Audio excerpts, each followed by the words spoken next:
Yes, my students have mastered their skills and they are ready to test. No issue.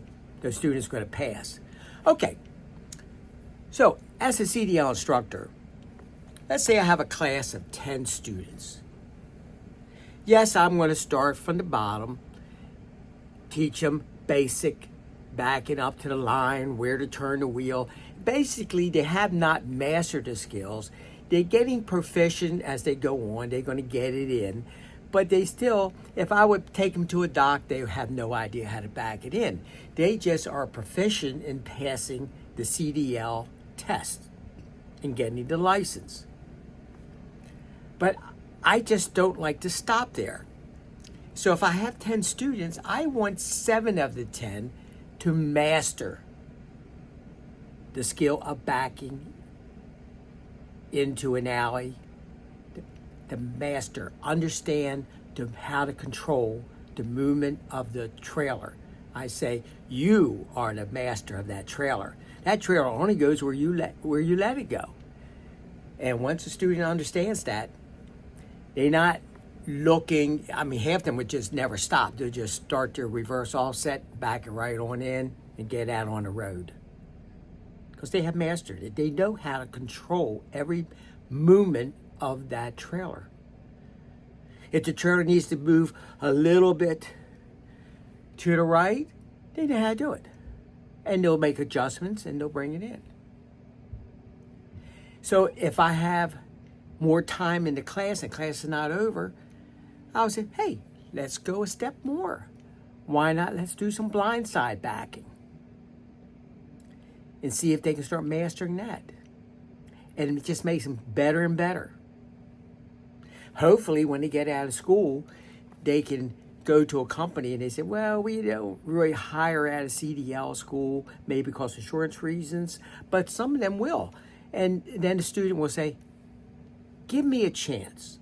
Put me in one of your trucks and let me show you what I can do. And I had to see one of my students come back to me.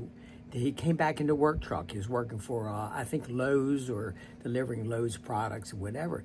And that's what he told me. He just went over to the boss and says, let me show you what I can do.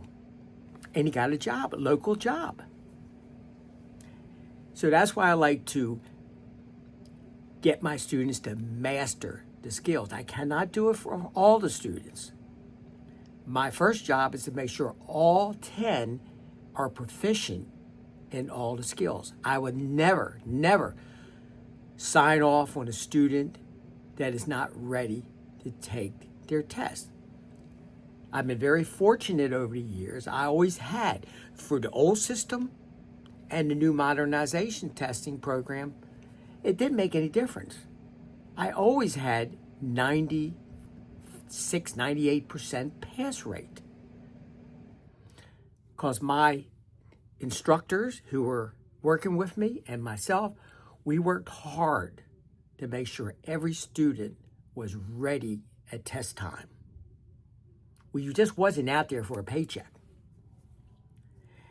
And when I talk to a student who might come on this YouTube channel and ask, about, well, I just failed my test. I really didn't know what to do. I got in a bad setup. But looking at your videos, I think I understand. But see, I want the student to pass, and I hope my videos will help them. But that particular student has not mastered, because it's still not there, exactly what to do. As soon as he sees it, it registers, and they know exactly what to do. So if that's what I'm talking about, when I talk about mastering the skills, that's what I hope a lot of CDL instructors in CDL schools would just not teach to the test. Keep them moving up. If you got time, push as many students as possible to a position where they are mastering the skills. See you in the next one. Be safe out there.